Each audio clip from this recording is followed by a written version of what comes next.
Okay, bilang panimula, usaping emergency powers kasi nagkontrahan 'tong magkapatid. Nakasalang na sa plenaryo ng Senado ang panukalang bigyan ng kapangyarihan ng Pangulo para suspindihin o tapyasan ang excise tax sa langis. Live mula sa TV5 Media Center din nangunguna sa balita si News 5 Senate Correspondent Mean Los Baños. Mean, lumusot ng panukalang yan sa Kamara, kailan ito maaprubahan sa Senado? Jiggy, sakto. Ngayon lang lumusot na sa third and final reading sa Senado ang panukala na nagbibigay ng emergency powers kay Pangulong Bongbong Marcos para tapyasin o bawasan yung excise tax sa langis. Pero bago yung botohan na yan, Jiggy, kanina isinalang muna for interpellation o debate sa plenaryo yung nasabing panukala kung saan isa sa mga tanong ng mga senador, gaano ba kalaki ang mababawas sa presyo ng langis kapag tinanggal yung excise tax o yung buwis na yan?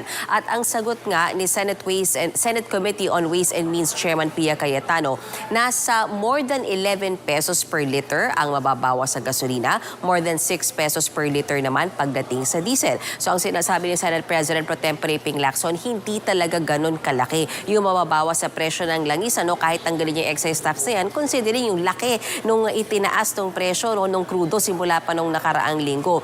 Gayunpaman, isa pa sa mga tanong nila Senator Ping Lacson kay Senator Pia Cayetano ay gaano kabilis mararamdaman ng consumer. Ngayon ngang naipasa na itong panukalang ito para suspindihin yung excise tax, gaano kabilis mararamdaman yung pagbawas na yan kahit papano sa presyo ng krudo. Narito ang sagot ni Senator Pia Cayetano. Pakinggan natin. From the time that the executive makes that decision, it could reach 30 to 45 days kasi may stock na po ang mga oil companies, may nabili na sila. But as the days go on, mamomonitor naman natin yon kung paubos na yung stock nila ganun and they're now buying without the excise tax then may chance naman na mas sooner. Jiggy, may Okay, may kontra naman yung kapatid. O, tignan natin. hours lang yung para kay Pangulo. You think it's really time na ipasa nyo na to, mabigay na to sa Hindi ko kanya? alam ko ano yun. Anong emergency power? Excise tax, ma'am. Parang may balak naman talaga. Alright, thank you, ma'am. Ito, Pero ako, ano yung mukha? ako Bat? kasi, Diba, bat? ako, ang kinatatakutan ko, ang nakita natin sa BOC, ako, sang-ayon ako, kasi umaabot na, papalo na ng 110 ang kada litro. Saksakan ng mahal. Ang ating mga marginal farmers, higit sa lahat ang ating mga marginal fisher folk, ang mga single family household talagang umiiyak na. Ang problema kaluang sa excise tax, unang-una, napakalaki ng mawawala. Ang bilang ng ating DOC ay nasa 260 billion. Kung hihintuin ngayon, halimbawa, may 137 billion na mawala. Napakalaki nun. Saan tayo hahanap ng pera para magbigay ng ayuda na kailangan? At ikalawa, may duda ako na talagang magiging mas mura ang gasolina, ang krudo, ang LPG. Kasi ang nakikinabang sa excise tax ay yung mga importer, yung mismong nagbabayad ng excise tax. Baka hindi naman nila ipasok on sa atin yung discount. Kumbaga, naka-discount sila dyan. Kaya nga, sinasabi ko, kahit komplikado yung sistema ng input-output, baka noon mas mainam na yung VAT na lang para point of sale. Doon mismo, habang bumibili ka ng gasolina, ramdam mo sa istasyon. Samantalang ito, baka yung dambuhalang korporasyon lang ang makinabang. Makes sense. Mas maganda yung VAT na lang or e-VAT. Kasi hindi lang yung mga motorista o lahat makikinabang kasi lahat naman tayo apektado. Yung mga presyo ng mga bilihin nagsisitaasan na. So, hindi lang naman yung gasolina Kumbaga, domino effect yan. So, dapat doon tayo sa lahat ng mamamayang Pilipino ay makikinabang dito sa pagbababa ng presyo or sa pagsuspende ng tax na ito. So, hindi lang dapat yung excise tax para sa fuel, 'di ba? That makes sense. And another thing is yung pagbibigay ng emergency powers sa Pangulo. Hindi natin alam kung hanggang saan yung magiging coverage niyan kasi mamaya aabusuhin niya yung powers na 'yan.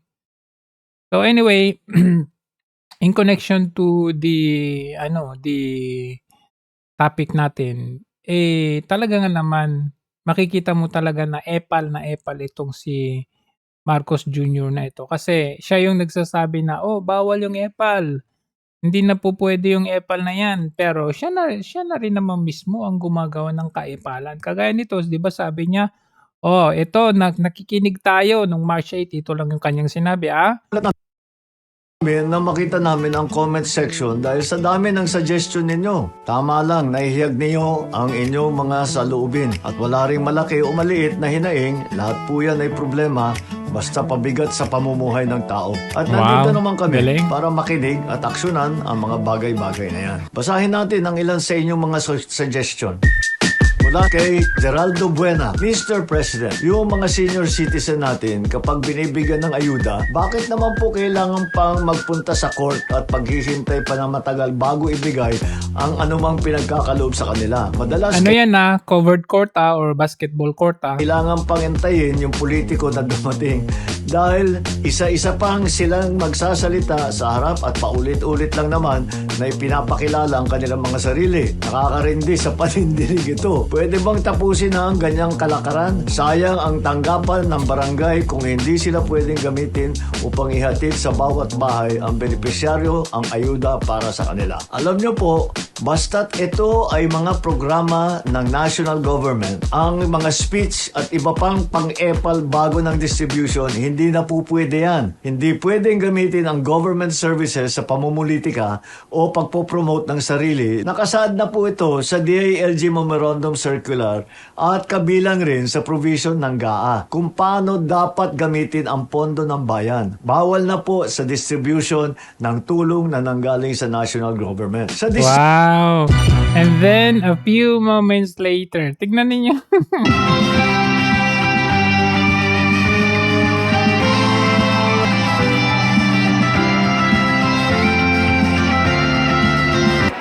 Magandang maga po. Ano po, naratingnan itong ginagawa natin. Ito na nagsimula. Ano yung nakikita ninyo? Ayan, covered court. Itong distribution. Alam naman ninyo ang nangyari. Nagkagera sa Middle East. Doon sa pinanggagalingan ng langis. Nagtaasan ng presyo ng langis. Tinamaan ngayon tayo. Wala naman tayong kinalaman doon sa gera na yan. Pero siyempre, pagka tumaas yung langis, damay lahat.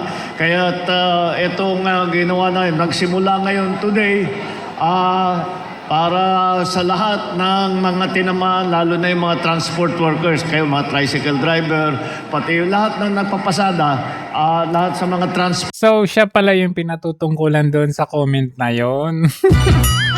Bawal na raw magsasalita pa sa covered court, gutom na sila, kailangan pang pag-aantayin, magsalita muna, nakakarindi na. Siya pala yun. Transport sector ay bibigyan namin ng tulong para naman may kaunting pampahabol dun sa pagtaas ng presyo. Kanina raw umaga, kulang-kulang na lang, 100 na ang kada litro. Kaya't alam ko kailangan ninyo yan para kahit papaano meron pa rin kayong kinikita. Dahil pagka wala ito, napakahirap na masyado. Kaya siguro, nandito lang po kami para mag-inspeksyon at titiyakin lang namin na makapagbigay tayo. Dito po ay ilan ang i-distribute dito? So dito, mga 600 dito. 600, mga 600 dito ang bibigyan, mga 600 ang bibigyan nito ng distribution. Lahat-lahat. Ilan ang Sa buong Metro Manila, 139,000. sa buong Metro Manila, 139,000. Nagtayo tayo, naglagay tayo ng ilan to? 30. 30. So, kung 139,000 sa buong Metro Manila lang, edi ang budget nito is 695 million pesos. Kung ilan yung tao sa buong Pilipinas? 100 million mahigit po tayo. So, ilan lang yung nakinabang? Taga Metro Manila lang. Paano naman yung iba? Paano naman yung hindi tricycle driver? Paano naman yung hindi jeepney driver? Paano naman yung mga magsasaka, mangingisda? Yung mga nagdi-deliver or nagbebenta ng mga gulay-gulay galing pa sa Baguio City, paano naman yun? Hindi sila kasali? na ganitong distribution center sa buong Metro Manila. Meron din kasama sa Cebu, meron din sa Davao. At pagkatapos nun, sa iba't ibang lugar, lahat na ng mga tinatawag nga namin, ang tukoy namin ay mga transport workers. Ito kayo. Yun na nga, yun nagpapasada para hindi naman masyadong mahirapan kayo, hindi naman masyadong mahirapan ang commuter, mga pupunta sa trabaho, at hindi masyadong tataas sa mga presyuhan. Kaya ito ay patuloy namin gagawin at hanggang ganito pa ang sitwasyon. Kaya basta't nandito lang yung gobyerno para tulungan kayo. Sige, good luck po. Magandang umaga. Ayun, palakpakan! So, ang nangyayari kasi kapag ganitong mga ayu-ayuda, no, depende na. Kung hawak ni Yorme yan at saka nitong sa May Pasig, pipiliin nila kung sino yung kaalyado nila. Kasi magtataka ka, bakit may mga ganitong pangyayari? Meron yung hindi nabigyan. Tignan nyo naman, umagang-umaga pa lang, madaling araw, nandun na sila pumila, tas wala pala sila sa listahan. Ayan, tignan natin itong pambubudo na naman. Nagsama si Yorme at si Marcos Jr. Nako po! Sabi magbibigay daw sila pero pinaasa na naman ng taong bayan. Tomorrow, 3,700 plus effectively will receive 5,000 pesos from the national government under the office of the president, our tricycle drivers. 5,000 pesos buo. Walang labis, walang kulang. Ilang po, pinasimple ni President Marcos yung delivery of such financial assistance. Ang kailangan nyo lang ay driver's license or ID na nagpapatunay na kayo ay si Juan de la Cruz. I hope malinaw po ito, no, mga kababayan. Wala pong ibang requirements. Wala po kayong kailangang patunayan na kayo'y nahihirapan, nagigipit. Hindi po. Alam na po ng pamahalang lungsod na nagigipit ang lahat. Kaya Pero kailangang himod-puwet muna sa inyo. hindi na kailangan dumaan sa proseso katulad ng AX. Wala daw kayo sa listahan. Ano po nangyari? Yung una pong post nila, sir, meron po kaming, andun po yung mga pangalan namin lahat. Ngayon po, pepe-out na lang po kami. Unang post, nandun pangalan pala nila. Bigla po nagkaroon ng bagong schedule na iba na naman ng pangalan na nandun. Sa master list, wala na kami lahat doon. Ano Wala daw kayo nga. sa inyo dito? Magantay na lang kami. Magantay na lang daw po kami ng nila, na sasabihin nila kung kailan kami mabibigyan. Pero hindi namin naasahan yung gusto namin ngayon, sir. Ngayon na. Kasi Kung may papalo kung, sir, wala. kung bibigyan kami second batch, na wala ring malabo rin po mangyari, sir. Ngayon po ang tinakdang oras na araw, na out lahat ng tricycle driver. Lihitin mong driver kami, sir, ng Batoda. Ano oras pa kayo nandito? Madaling araw pa rin, sir. Di pa kami kumakain. Nagkakape pa nga lang po kami, So, sino yung mga nandun sa covered court? Ano yun? Merong master list na naunang master list tapos biglang nawala? Tapos pinili na lang nila kung sino yung dapat na andun yung mga pangalan according to kung sinong kaalyado, kung sino yung supporters nila, ganon. Siguro nalaman nila itong mga to kasi may nakita ko dito na may t-shirt dito, andun yung picture ni Bato eh. Kaya may something talaga, hindi talaga maganda yung ganitong, hindi siya systematic kasi basta discretion na yun ng local government unit o yung kung sino man yung mayor dyan, kung sino-sino yung mga pipiliin nilang makakakuha. In other words, kahit nasabihin natin merong 139,000 na kabuuan na mabibigyan sa Metro Manila, hindi po lahat ng taga Manila or Metro Manila mabibigyan kasi discretion nga nila yan eh. Sila yung mamimili kung sino yung dapat na bigyan. How about yung mga kagaya ng mga to?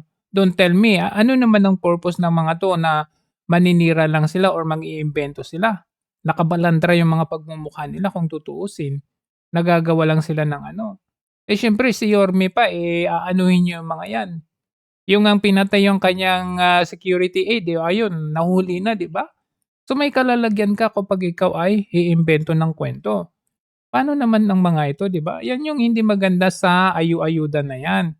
Kaya naman, nung sinabi niya na, epal, huwag tayong maging epal, siya din naman talaga yung epal talaga eh. Sabi ng Pangulo, bawal na raw yung epal-epal sa pamimigay.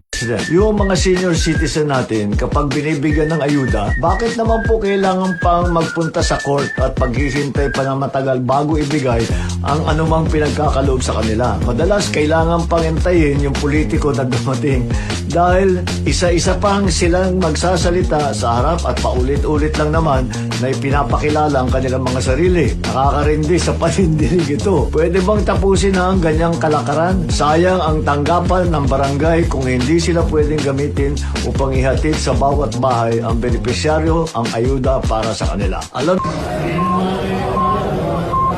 Ayan, guilty siya. Nasa covered court. basta't ito ay mga programa ng national government. Ang mga speech at iba pang pang-epal bago ng distribution, hindi na po pwede yan. Hindi pwedeng gamitin ang government services sa pamumulitika May speech o pagpopromote ng sarili. Nakasaad na po ito sa DILG Memorandum Circular at kabilang rin sa provision ng GAA. Kung Tapos tignan ninyo yung kanyang pagmumukha na nakabalandra. Ano tawag dyan? Nakita niyo yung pagmumukha. Hindi niya pwedeng sabihin na, ay sila naglagay niyan. Hindi. Magagalit ka. Parang si PRRD pag nakalagay ang kanyang mukha. Ayaw nga niya yung malaking cheque na hawak-hawakan, kuno, kanit. Ayaw niya mga ganyan. Ayaw niyang nilalagay ang kanyang picture, larawan dyan, o kaya malaking pangalan sa kung ano nung pamimigay dyan. Kasi hindi naman niya pera. Pera ng taong bayan. Kagaya nga ng sabi ni former Senator Nikki Cositeng, bakit tayo magpapasalamat? Pera ng taong bayan yan. Pero yung dami ng tao, humihingi tulong sa gamot, tulong sa ospital, tulong pag... Ang dami-dami po niyan. Kaya anong nangyayari sa ating buwis? Yun ang dapat may accounting yung gobyerno sa atin eh. Wala eh. Wala.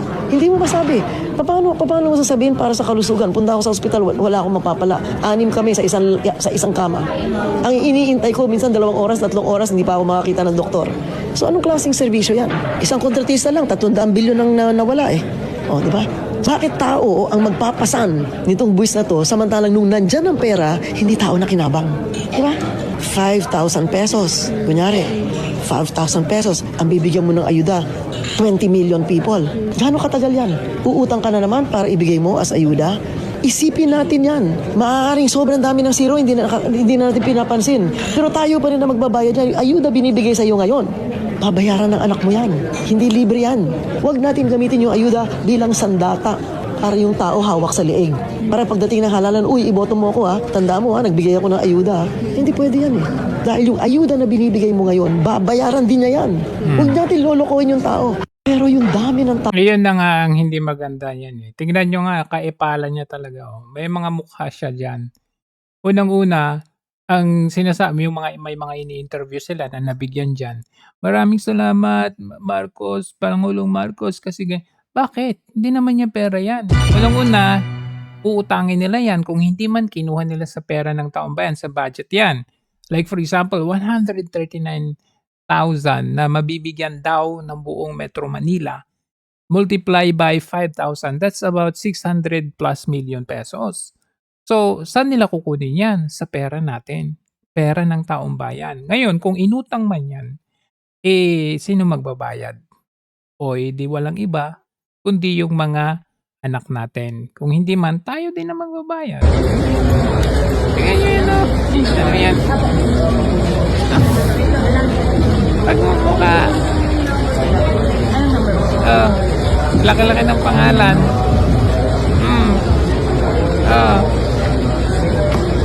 Covered court.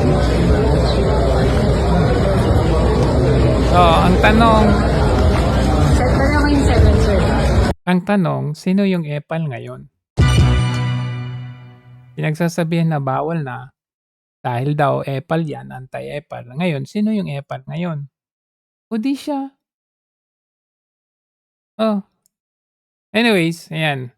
Makabilang dako naman tayo. Magkakaroon daw ng magre-resume. Sabi after ng break ng session ay magre-resume daw sa April 14 yung Blue Ribbon Committee hearing. And ang unang maisasalang ay ito, si Chavit. Kinumpirma ni Senate Blue Ribbon Committee at Senate President Pro Tempore Panfilo Lacson na tatalo sa susunod na pagdinig ng komite si dating Ilocos Sur Governor Chavit Singson. Ayon kay Senator Lacson, sinulatan siya ni Singson na nagpunta rin sa kanyang tanggapan kahapon at inilahat ng gusto isalaysay dahil dito itinakda niya ang muling pagdinig ng Blue Ribbon Committee sa April 14. Hindi kasama sa ipatatawag sa pagdinig 18 nagpakilalang dating Marines na pinaghatid umano ni dating Congressman Zaldi Co sa matataas na opisyal ng gobyerno ng mali-maletang pera na umaning kickbacks mula sa flood control project. Igreed ni Lacson na mahirap paniwalaan ang sinasabi ng mga umaning dating sundalo na deliveries ng pera na abot umano sa 805 billion pesos. Sa ngayon, aniya, ang mga taga-Senate Minority Bloc lang ang porsigidong ipatawag ang mga umaning dating Marines at mas maraming Kahit na, nakita ninyo kung ano yung implication nito. Umayag siya na si Chavit pwede pasok sa witness or tatawagin sa Senate hearing. Tapos yung 18, hindi. Bakit? Titignan niyo yung difference. Isa tapos 18. Yung isa pwede nilang makontrol. Yung 18 marami yun. Kasi corroborative yun eh.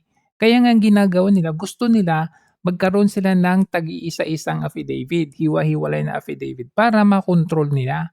Gusto nila interviewin sila, imbestigahan sila isa-isa kasi gusto nila para makontrol nila. Kasi, di ba, hinahalimbawa nga natin yung Wallace Tingting, di ba? Pag pinag-isa mo yung tingi-tinging Wallace Tingting, matibay yon. Pero pag isa lang, madaling baliin yan. Pwede nilang i-contempt pwede nilang takutin, pwede nilang alam niyo na kung anong pwedeng gawin nila doon kay Chavit. Pero itong 18, marami sila masyado. They cannot contain. Hindi nila ma-refrain kung ano man ang posibilidad na mangyari. Kasi, ma-overwhelm sila eh.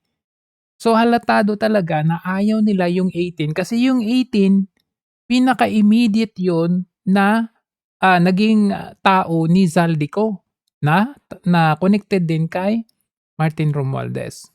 Pero si Chavit, pwede nilang sabihin na hindi ka naman nagtrabaho doon, hindi ka naman taga doon, wala ka naman doon.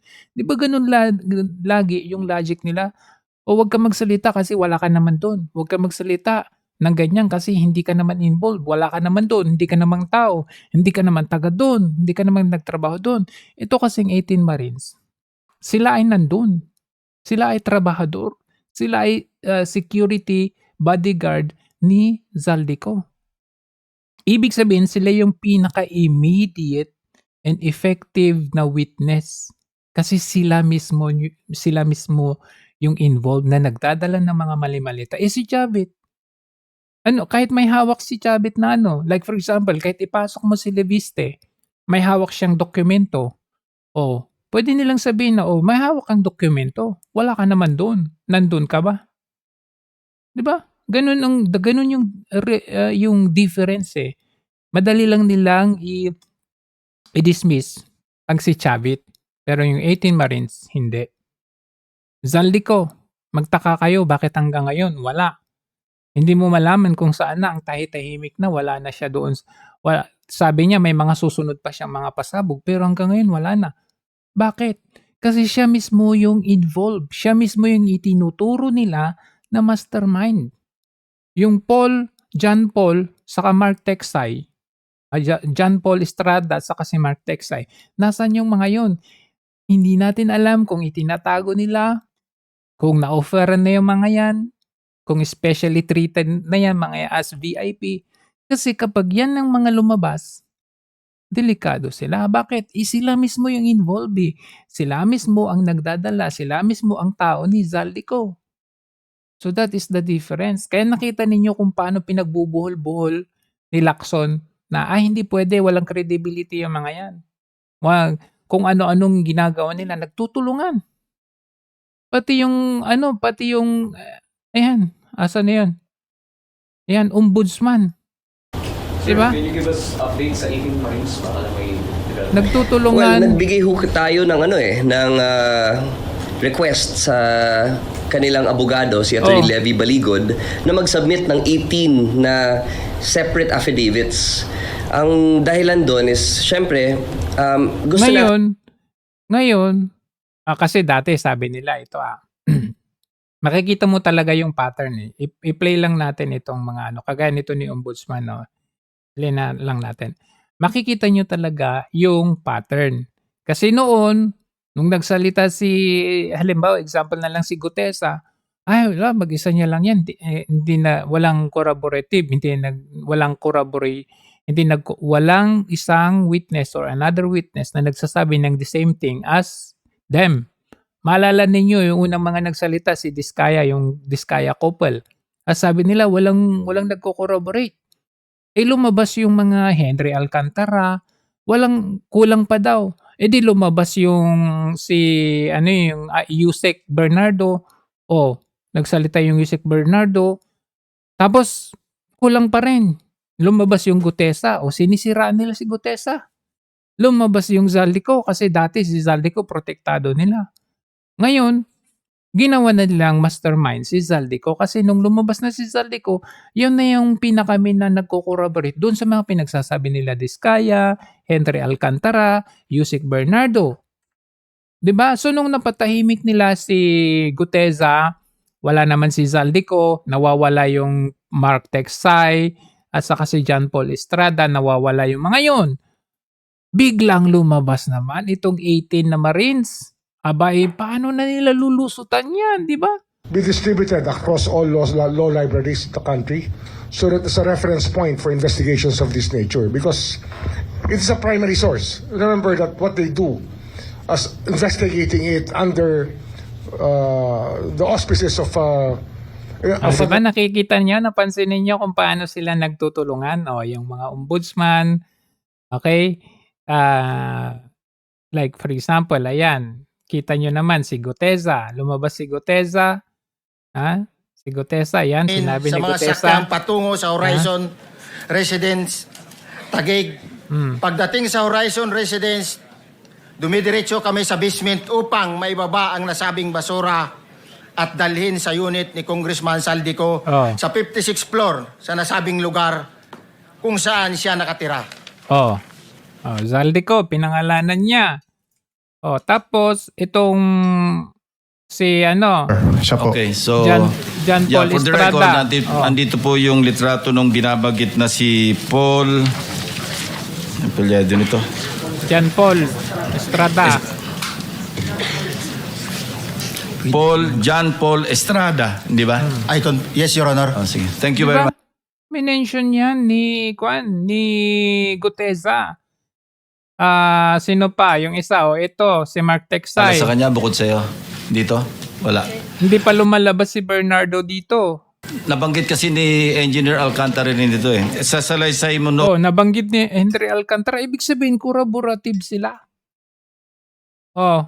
Nasaan yung mga yan? So, naitago nila yan. Nagsalita si Zaldico. Speaker Martin Romualdez mag-insert or magpasok ng 100 billion worth of projects sa BICAM. Sana po ay hindi nila ako mapatay bago ko mailabas ang lahat. Ginawa ko lang ang utos sa akin, pero ngayon, handa na akong harapin ang lahat. Ginawa ko lang yung utos sa akin. Ginagamit ng administrasyon ang buong resources ng bansa para tumahimik ako. That he will shoot me if I will talk. Gagamitin ako bilang panakipbutas sa kanilang kampanya laban sa korupsyon. Hindi na ako mananahimik, ilalabas ko ang lahat ng katotohanan. May resibo, may ebidensya, at may pangalan. Kasi may resibo, may ebidensya, at may pangalan. So, corroborative yan. Nawala. Ayan si Diskaya din. Karamihan sa mga kawani ng DPWS na nabanggit sa itaas ay paulit-ulit na binabanggit ang delivery ng pera ay para sa kay Zaldico na dapat at least 25%. Si Kong Marvin Rillo naman ay ilang beses na binabanggit ang pangalan ni Speaker Martin Romualdez bilang kanyang malapit na kaibigan. 25. Sa tuwing umiinom kami sa Wine Story, sa BGC at sa Shangri-La Mall, sinasabi pa ni Kong Rillo na lahat ng kanyang request para sa pondo ay galing pa mismo sa unprogrammed funds at insertion na inaaprubahan ni Speaker. Ang tao ni Marvin Rillo na si Bogs Magalong ang pumupunta sa amin para kunin ang pera sa aming opisina o sa Wine Story. Si Kong Jojo ang naman lagi ring binabanggit sa lahat ng project sa kanya. Corroborative yan. At don't forget, may minention si Lacson. Anong sabi ni Lacson? Kayo rin po nagsabi na 67 congressmen ay contractor. Ang tanong ho, kailan nyo raw ko papangalanan yung 67 Wala na akong yun? pangalan. Alam mo yung 67 na contractors na naging congressmen or yung congressmen contractors, nakuha ko yan sa isang member ng House. Ano, chismis lang. Noong kasi simula pa lamang ng 19th Congress 2022, nagkakwentuhan kami, napunta na sa by the way. Tinanong ko, by the way, ilan na ba yung congressman na contractor? Sabi niya, ang huling bilang ko, 67. Hindi ko naman pinurso kung sino-sino yon. Kasi naging curious lang ako dahil marami na napapabalita na congressman, naging contractor, naging congressman. Sa akin, red flag yon. Kasi maliwanag na conflict of interest. Opo. But as far as you Red flag, sabi niya. Pero bakit hindi na niya inalam? Dito, hindi pa siya Blue Ribbon chairman dito So, kung titignan natin, kung pagtagpi-tagpiin natin, siya ay kinausap. O, ganito ang gawin mo, ipapalit ka namin kay Marcoleta para ganito ang gawin mo. You are the gatekeeper. Para hindi tayo mapunta sa usaping kami ang maituturo. So, syempre, hindi naman bulag ang taong bayan. Ito, mainstream media na rin to ang nagsabi, dapat tanggalin muna natin yung interparliamentary at maimbestigan mismo yung mismong mastermind at involved dito. Aga ng isang political analyst kay SP Tito Soto na mamagitan na sa bangayan ni na Senate Blue Ribbon Committee Chair Panfilo Ping Lacson at Senador Rodante Marcoleta. Baka raw kasi madiskaril nito ang investigasyon ng Senado sa flood control fiasco. Kailangan na rin daw imbitahan ng Blue Ribbon si former House Speaker Martin Romualdez. Ang detalye sa agenda report ni Attorney Karen Gemino. Panahon na para isang tabi ang parliamentary immunity at imbitahan si dating House Speaker Martin Romualdez sa flood control probe ng Senate Blue Ribbon Committee. Yan ang paniwala ni political analyst Dr. Froilan Calilong. Sa At the Forefront ng Bilyonaryo News Channel, sinabi ni Calilong na ang hindi pag-imbita ni Committee Chairman Panfilo Lacson kay Romualdez ang isa sa mga dahilan kaya inaakusahan siya ni Senator Rodante Marcoleta ng pagprotekta sa mga kaalyado ng Malacanang. For example, former Speaker Martin Romualdez, he has been cited by several people that are also implicated in this scandal. Several whistleblowers also mentioned his name, but he failed to appear. And parang ang lumalabas kasi rito, ang sinasabi ni Ping Lacson, Senator Lacson, is mayroong parliamentary immunity. Pero I really felt that in an issue with this level of magnitude, I think itong mga long-standing traditions na to pwede naman natin sigurong iset aside for the sake and the pursuit of something real and tangible and something that will really change the complexity and at least the perception ng publiko regarding the scandal. Dagdag ni Calilong, dapat ding imbestigahan ng Blue Ribbon Committee ang mga alegasyon ng mga nagpakilalang 18 ex-Marines at bagmen umano ni resigned Congressman Zaldico na nagdala sila ng mga male-maletang pera sa mga politiko. I feel that the Senate could be a good option, primarily because there are, members of the minority in the Senate that may create a particular level of questioning and interpolation that may actually bring us forward to the truth and to closer to the realization of what this scandal is really all about. Don't tell me DDS to Sasabihin nyo DDS na naman to. Bagamat hindi na bago ang bangayan sa pagitan ng mga senador, Nananawagan si Kalilong kay Senate President Tito Soto na mamagitan na kay Lacson at Marcoleta. Nagkakapersonalan na raw kasi ang dalawa at hindi ito maganda sa mata ng publiko. Para sa agenda, You see? I mean, yung sinasabi niya, ito yung boses ng taong bayan. Hindi ito usaping, oy, loyalista ka, oy, DDS ka. Ito talaga yung pinaka-main part, kahit ngayong mga dilawan eh. Yan yung gusto nila. Alam nila yan. Alam nila yan na hindi naman talaga hindi si Bong Revilla o yung mga Henry Alcantara na yan. Meron talaga. At yung dalawa yan, si Speaker, saka Zaldico, at syempre andyan yung Pangulo. Yan naman talagang tinutubok. Kaya nga halatang halata daw mo dito. Kung papaano nila binablock yung gate na patungo doon sa pagdinig talaga doon sa totoong corruption. Mahalata mo eh. Nagrarason sila na, kailangan separate yung affidavit ng 18 Marines. Pag separate yung affidavit ng 18 Marines, ang tanong ko sa inyo, babasahin nyo ba?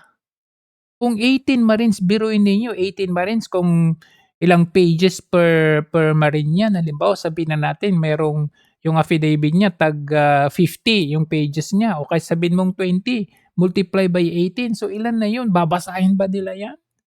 Pare-pares nga sila ng kanilang mga experience. Sila magkakasama dyan sa pag-deliver ng tapos ngayon, ang inaano nila, like for example, itong si Yusek Bernardo, dumalo daw doon sa Sandigan Bayan.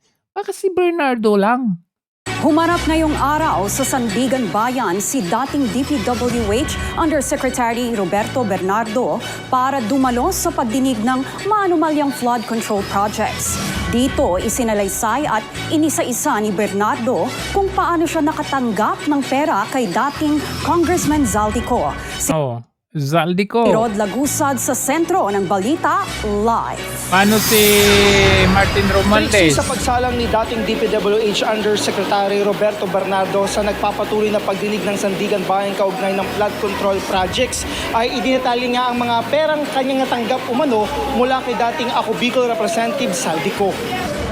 Sa naging pagharap ni dating DPWH Undersecretary Roberto Bernardo, isa sa mga state witness sa issue ng flood control projects sa pagdidig ng Sandigan Bayan 6th Division sa kasong malversation, kaugnay ng umano'y substandard flood control project sa Nauan Oriental, Mindoro. Sinabi nito ang kanyang mga umano'y natanggap na pera mula kay dating Ako Bicol Representative Zaldico. Kabilang na dito ang umano'y natanggap niyang tig 10 milyong pisong halaga ng balato sa loob ng 3 taon mula umano kay dating DPWH Mimaropa Regional Director Gerald Pacanan na isa sa mga akusado sa kasong ito. Ayon kay Bernardo, nangyari ito mula taong 2023 hanggang 2025. Anya, naka-sealed paper bag ang mga ito pero hindi niya minsan nakita na mismong si Pacanan ang nagbigay nito. Dagdag ni Bernardo, nangyayari ang pagbibigay tuwing ikatlong quarter ng naturang mga taon. Diba, Zaldico ang binimension niya dyan? May mga perang na-deliver na dyan. So, ibig sabihin, totoo talaga yung mga mali-maleta at mga pagdi-deliver ng pera na yan. Tapos may lumabas na bodyguard or 18 Marines na sama o tauhan ni Zaldico, ayaw nilang i-entertain. Tapos itong si Bernardo, ini-entertain nila. Bakit? Kasi makokontrol nila si Bernardo kung hanggang saan lang yung kanyang sasabihin. Nang tanungin ng korte kung ang umano'y ibinigay na pera ay bahagi o porsyento, ayon kay Bernardo, hindi na siya nagtanong at ibinigay na lang umano sa kanya ang pera. Naitanong din kay Bernardo na sa pagbigay ng pera ay may instruction o kung may dapat ba siyang gawin. Anya, natakot siya kaya ito kanyang tinanggap, lalo't maaari siyang maging balakid sa mga ito. Bukod dito, sinabi rin niya na nakatanggap umano siya ng tig 40 million pesos na halaga sa taong 2023 at 2024. Di ba parang barya lang? Pang 20 million pesos naman sa taong 2025. Anya si dating DPWH Bulacan 1st District Engineering Office District Engineer Henry Alcantara na isa na rin sa mga state witness ang nagbigay nito sa kanya. Di ba? Grabe sila yung state witness pero yung diskaya? Kung saan sinabi nito na ito ay galing umano kay Ko. Ayon kay Bernardo, walang particular na instruction na ibinigay sa kanya patungkol dito. Anya, kung hindi niya ito tatanggapin, siya ay mapapahamak. Bago pa man simula ng cross-examination sa pagdinig ngayong araw, ay tinutulan muna ng depensa ang pagtestigo ni Bernardo dahil anila ay irrelevant at immaterial ang testimonya niya sa kaso. Sa kabila nito, pinayagan ng korte na sumalang sa witness stand ang dating undersecretary. Sa Saan ka nakakita na si Zaldico lang yung mastermind? Papaano niya magawa yun kung hindi naman siya lang po ay chairman ng appropriations? Ngayon, anything and everything that any money that should come out, andun pa rin yung approval ng House Speaker. And of course, House Speaker, whatever House Speaker will decide, it should be approved by who? Kanyang pinsan, presidente. Kaya magtataka ka, yung tinuturo nilang mastermind hanggang ngayon, bakit wala? At yung mga witnesses na dapat na magtuturo ng tamang daan ng korupsyon, nananahimik. Sir Mike, Kong Mike, asan na si Zaldico? Kailan mo siya huling nakausap? Kasi nung huli tayo magkaroon ng panayam, if you recall, nakausap mo siya mismo. Yung sinasabi nga na posibilidad na siya ay bumalik at saka ba't wala na siyang audio, wala na siyang vlog, wala na siyang paramdam? Well, Kung Ted, yun din na pag-uusap noon, siguro nakausap ko lang siya nung na bago lumabas itong mga sundalo, hindi ko pa alam particular kung ano yung mga sasabihin. Ito ay meron na siyang kahit papanong general knowledge kung paano o anong mga sasabihin ng kanyang mga dating security aid. Pero kung titingnan mo, Kung Ted, tama naman yung binanggit mo, no? Bakit siya nananahimik? Yan din ang katanungan sa ngayon. Pero kung mabigat dito sa lahat ng naging investigasyon ng Blue Ribbon Committee at maging dito sa affidavit ni Gutesa at affidavit ng mga sundalo, yung si Mark Estay at si Paul Estrada. In fact, Kung Ted, nagulat ako dahil yung palang aid, ito yung nangungunang mga aid ni Congressman Zaldico, si Mark Estay at si Paul Estrada. Pero 5 pala yan. Meron pang mga ibang kasama o nakakaalam sa pagbibitaw ng pera ni Zaldico. Hanggang ngayon, hindi pa rin pinapatawag yan. Sana dito sa NBI ay mapatawag na rin nila. Ngayon, Kung Ted, ano bang ginagawa ni Zaldico? Sa totohanan lang, hindi ko alam. Kung ito ba ay tumatahimik siya dahil ayaw niyang yung gobyerno ay diinan yung kanyang pagpabalik dito sa ating bansa. Meron ba silang pag-uusap? Kasi parang nawala eh. Lahat na lang ng mga nagsasalita ng pagtinuro si Speaker Martin Romualdez at si Bongbong Marcos nawawala sa ating bansa at tumatahimik na lang. Itong mga sundalo nga sabi nila, hindi kami kumita, una sa lahat. Hindi naman kami kasama doon sa perahan. Pangalawa, wala naman silang kakayahan na pagka nagkagulo, umalis ng bansa. So, tingin ko, kailangan talaga yung Blue Ribbon Committee maitulak itong investigasyon at mailagay yung affidavit ni Zaldico. Kasi Kung Ted, di ba, itong mga sasundalo, delivery lang ng pera eh. Yung sinasabi ni Zaldico na affidavit at kung papayagan lang ilagay ito sa kaso, mabubuo yung kwento kung saan nanggaling yung pera. Pero as in, wala kang attempt ngayon, ikaw ang inyong grupo na kontakin si Zaldico at makausap mismo kasi telepono nga lang? Well, ako, Kung Ted, sinusubukan ko nitong kailan nabanggit ko doon sa isa sa mga naging linya ko sa kanya, pero hanggang sa ngayon, walang reply eh. Walang reply pero nagri-ring ba telepono? Ano ba ito? Actually, Kung Ted, hindi kami dalawa nakakapag-direct ng tawagan eh. May sinasabihan lang ako na kung pwede ko siyang makausap tungkol dito. Noong mga panahon na yun, nakausap ko siya. At yung nabanggit ko nga noon dito sa programa mo, yun naman din yung sinabi niya. Sige. So, salamat na marami sa iyong pagliliwanag sa mga isyong ito, Sir Mike. Kasi nga, itong ating obligasyon na... So, alam na natin kung ano yung pinaggagawa nila. Kasi tingnan ninyo kasi yung ultimo, yung bagong NBI director na si Matibag, na nakita naman natin na tropa niya, yung si Atayde. Nakita natin yung nag-viral na nagbayad sila ng 120,000 sa kinain nila. Si Matibag yung tumatawa doon. Nakita ninyo pati DOJ, NBI, DILG, Senado, ganun din, House, magkakasama yan sila in dismissing these 18 Marines. Nakita nyo naman, tatanga-tanga. Yan yung contract of employment. No? Hindi mo alam kung nagtatanga-tangahan o tanga talaga. Mga screenshot ng mga chats nila. No? Yung original ng mga pictures. And so many Uy, may ebidensya pala. So, yun ang pag-uusapan namin ngayon. And you have those, mga ebidensya. Okay, ganito, no? Uunahin ko na. Natanggap namin yung subpoena ng NBI noong Biyernes lamang. No? Noong Friday lamang, no?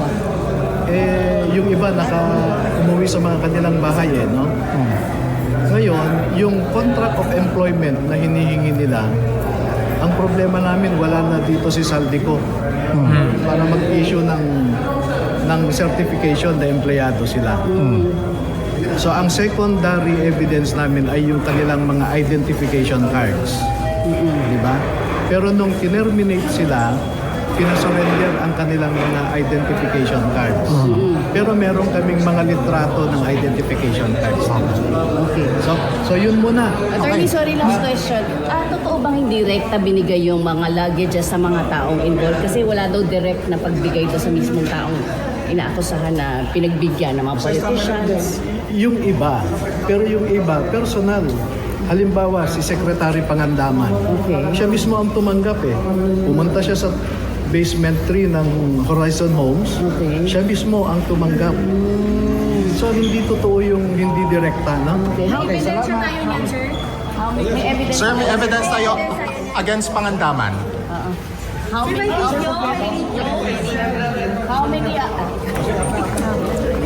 many? Asawa ng isa na nanganak. Kaya absent siya nung nakaraan. Okay. So ngayon, sir, how many? 18. 18 complete, Pati po si Toby andyan na rin. Sir, paano tayo na one-on-one na daw po? Wala namang request na gano'n, na one-on-one.